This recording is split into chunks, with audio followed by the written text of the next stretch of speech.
Circumstances कोई ऐसे होते हैं तो उसमें फौज को आना चाहिए और रेंजर्स हमारे साथ काम कर रही है कच्चे के इलाके में। जहाँ तक जो आपने लेडीज का वाक्य की बात की है, पॉइंट आउट किया है, वो मुच्छू बंगलानी गैंग है एक, जिसको सबोताज करने के लिए 4-5 रोज पहले हमारे डीआईजी की सरबराही में वहाँ पर कार्रवाई हुई। उनके जो आमाज गायें थी उनको मसमार किया गया, उनके इलाके को साफ किया गया।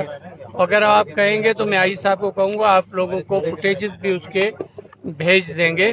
वहाँ पर उसका वो रिटेलिएशन था, वो वहाँ पर आए, लेकिन अल्हम्दुलिल्लाह ऐसा वाकया नहीं हुआ।